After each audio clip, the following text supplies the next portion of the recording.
What's good? We're back. Triple P, Paul Pickett podcast. I am the one and only Paul Pickett, aka the Common Sense Podcast, your source for music, sports, politics, world events, and much, much more. Today we're reacting to AOC's spectacular documentary, Failure. But before we do that, let's give you a word from promopalace.biz. Are you a musician looking for music marketing and promotion? Then look no further than Promo Palace LLC, your one-stop shop for all music promotion services. Services include Spotify playlist pitching, YouTube video promotion, record pool promotion, blog placements, radio airplay promotion, SoundCloud promotion, and much more. With over 2,000 customers and over 10 years of experience in online promotion, Promo Palace LLC is a company you can trust. For more info, please go to promopalace.biz. See you there. That's right. You heard the beautiful lady. If you need online marketing promotions, check us out. One-stop shop for your music product, brand, or service, promopalace.biz. We also have the new little apparel on there as well. Go to promopalace.biz, click on merchandise. We got the t-shirts for all you dog lovers and cat lovers with the hoodies and much more. And we got an Etsy shop as well, etsy.com/shop/new litter design. That's etsy.com/shop/new litter design. All right, so let's get into it. Socialist, a social media sensation, and firebrand progressive lawmaker, but AOC's bid to become a movie star ending in a spectacular failure. Her new climate change documentary called To the End, bombing at theaters. The film making only $80 per theater and raking in less than $10,000 during its opening weekend. Let me stop it real quick. Only $80 per theater. That's not nothing. There's unsigned musicians that can make have 80 people come through the door at $10-20 a pop and make $800 to $1,600 a venue that only holds about 200 people. But let's keep it moving. Maybe it's because it's so cringeworthy. Some of us have to actually live the future that you all are setting on fire. We're going to make historic investments, and we'll seize the opportunity. We got the candidate that was nominated to come to us. We're either going to go out in a blaze of glory, or we're going to win what we want. America has faced threats before and come out stronger. All right, well, AOC is one to get a lot of attention whenever she speaks about anything. And yet this is when the people would actually come out and affirm or confirm whatever it is she's doing. Why did she flop, Greg? I mean, first of all, $80 per theater. I mean, I made $80 in a theater, and there wasn't even a movie playing. Wow.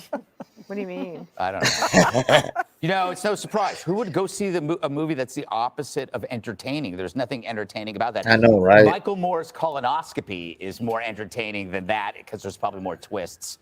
But it does show you how great it is to be a progressive in a liberal biased culture. She really doesn't do her job, right? She makes movies, she goes to galas, she sits for glossy butt-kissing interviews in GQ and other women's mags. Once you get over to the fact that you're hollow inside, it's not a bad life. All right, Dana? Well, I think that I read a little bit of the New York Times review.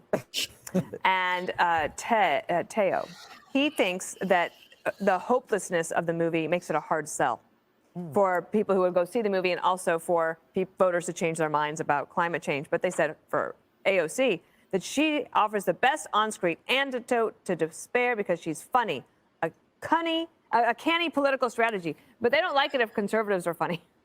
Yeah. Right? It's only helpful if they're. Right? She's not even funny. That's mean. You're mean. You're being mean. But I'm fascinated they thought there was an audience for this outside of Earth Justice or the Justice Democrats, because who really wanted to go and see this thing? And then tomorrow you'll have an article that we'll have to talk about, which is that kids all over America are having nightmares about climate change. Well, no wonder. Jessica, what about the fact that the climate activists are very much, I mean, they're very much enthused about what they do, and, you know, they do all kinds of things to get attention. I mean, they're willing to get run over on the highways and get their skin glued to in museums. Why aren't they at least showing watching a movie? They're cheap. People don't go to the theater anymore. I don't want to contextualize. I mean, they do for like a Top Gun, or the Marvel movies are really successful, but in certainly the post-COVID era, everyone wants to watch everything at home, especially something that's like that. You know, she had a Netflix documentary 3 years ago, 4 years ago, right after she won, with some other progressives, called Knock Down the House. And I think that was really highly viewed, because people could just sit around and watch it. You want to turn it off because you want to grab dinner, come back, turn it back on. But the most successful climate documentary was Al Gore's An Inconvenient Truth, and it only made $24 million. This is not the best like was a that it big was fun released one. on the coldest day of the year. I'll never forget it. Inconvenient My Truth favorite was? day as a press secretary. All right, Jesse, would you go to this movie? Would I go to it? No. Have I seen it? No. Will I talk about it? Yes. So, as a product in the marketplace, AOC, no one wants to buy that. Yeah. So this is what politicians often get confused about. Just because you're popular in politics doesn't mean you're popular anywhere else. In fact, usually people that can't do anything anywhere else go into politics to succeed. And she found out that way, the hard way. What's fraudulent about this is because she's trying to sell herself as some hiker. Where did she grow up again? Westchester? Westchester. She represents Queens. There are And she trails wears in plaid, and then she has little ski things with like a 60-pound backpack, like she does that. I have never seen, and she showcases her whole life on social media. You can never see her in private. Everything is on social media. I've never seen her hike before, but the one time she does a documentary about the environment, she's out there doing the Appalachian Trail. I'm not buying it.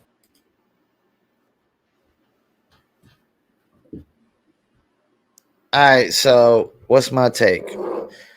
Yes, when you go want to watch it, nobody really wants to go to the movie theater to watch a documentary. You watch those at home. And I'm pretty sure the numbers of streams on the documentary probably ain't that great either. Another thing is she doesn't really got the impact over her fans on social media that we would have believe.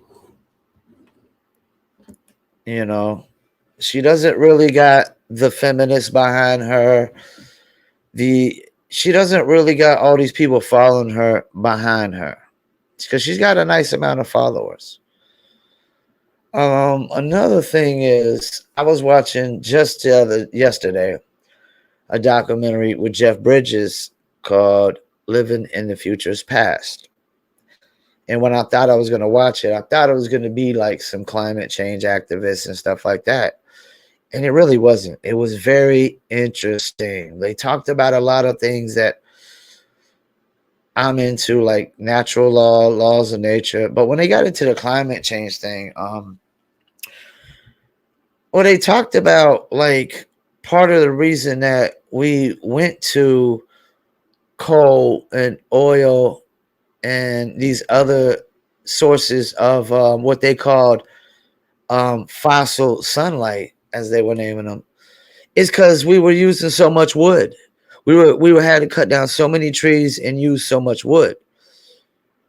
And that's the thing people felt. That's the part people fail to realize, is that we would have to probably go back to cutting down and using a bunch of wood to stay warmer. Because you're talking about, like, this is the thing with this whole going solar and wind. You have to make changes across the board with a whole civilization. And every civilization would have to do this. You'd have to make changes across the board with everything that deals with transportation, aircrafts, boats, everything that deals with any form of transportation. You would have to make changes across the board, and it would have to work efficiently. You can't have hiccups. You know, like, yeah, cars break down, but you know, they don't break down once you buy them, unless you buy them used, and you got screwed over. Planes aren't just breaking down every day. You know, boats and ships, they don't just break down every day. These things run pretty efficient. You know, so yeah, people fail to realize and bring up the point that the reason we went into using coal and oil and gasoline and these other forms of energy is because we were using so much wood. We were cutting down so many trees and burning so much wood, which that's part of messing up the environment, is cutting down too many trees, right? Greta Thunberg. So they try to create a balance of not just always using wood and try to use coal and kerosene and gas, these other forms of energy. And in this video, this documentary also broke down things that I never really think about. This everything in life is based around energy. Animals are expanding energy to hunt. And by the time they do capture something and eat it, all they're doing is replacing the energy that they used. People, we use a ton of energy. That's why we're eating 3 meals a day. Some people 4. That's why you're eating breakfast, lunch, and dinner. You know, and so like these climate change activists, they could sit there and shout to the rooftops the things they shout, but they don't have a real efficient plan in place. And like the documentary was saying, there's no machine that could put all this oil stuff back into the ground, put all this stuff back to where it was at. We'll be long gone and dead, and the planet will be done and over with before we figure that one out. You know, so we're naive. We're not realistic with the thought process. Like, you can't just get rid of all the oil and the coal. We probably got to look at it as the same sense of why we started using oil and coal and stuff in the first place, because we were using too much wood. So maybe we just need to make solar and wind just another option and balance it out. We're only using so much wood for heating, so much kerosene for heating and gas for heating, so much wind and solar for heating. And I don't even know how like heating process is going to work with wind and solar. Like, I don't know how that would work about heating my apartment, which, you know, has to have a good source of heat because I'm in an old brick apartment.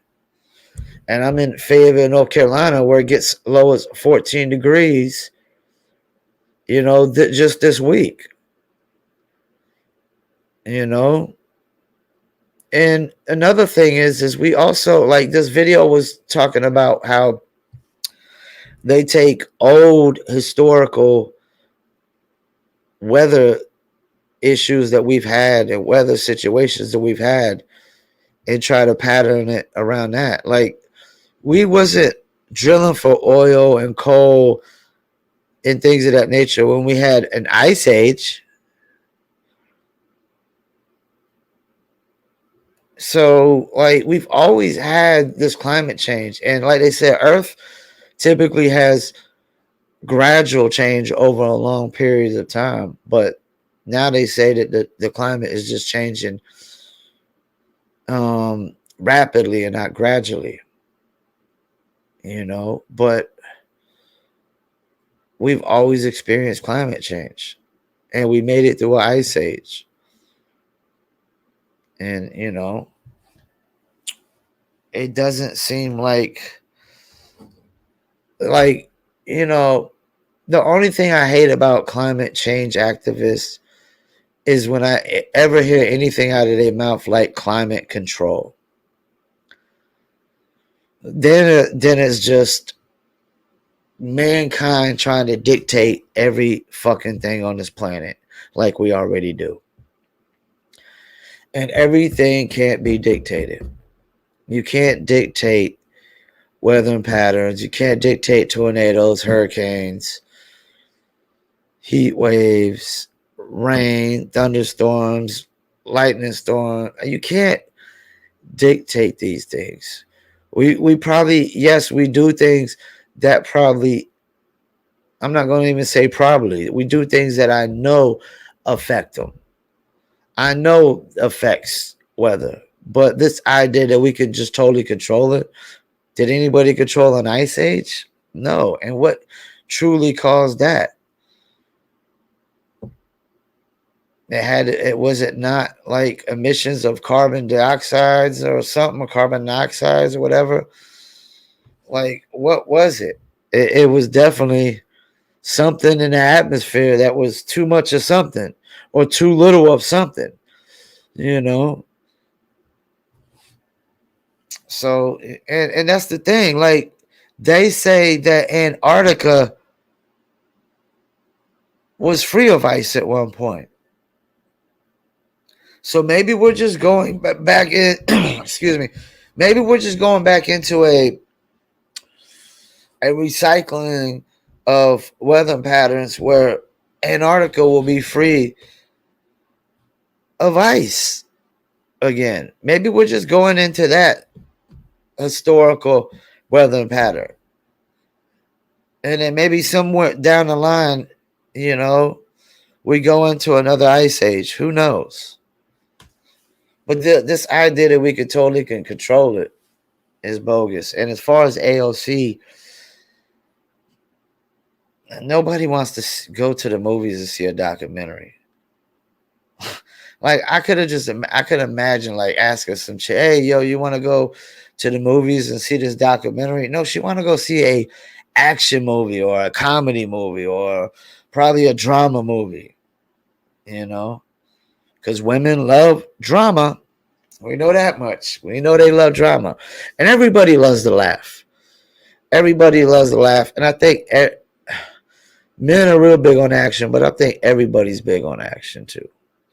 Nothing like a good action movie. Yeah, so I don't know what AOC was expecting. Like, all the climate change activists to just come out the woodworks and declare that this is the greatest documentary ever.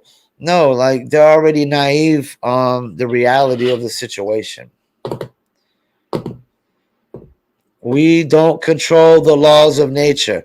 Climate is part of laws of nature. We don't get to control it. Yes, we do things that affect it, but we don't control it.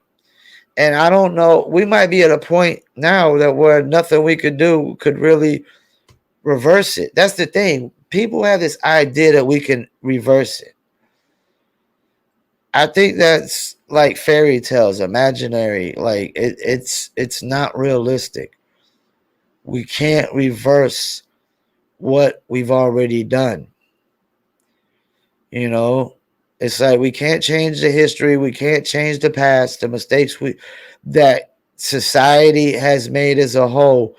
They've made those mistakes.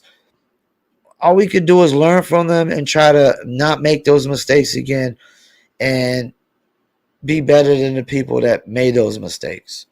But you can't do that nowadays, because nowadays, you know, like I posted on Facebook, like, we all make mistakes when you're young, but nowadays we're villainized by hypocrites with double standards for any mistake you made.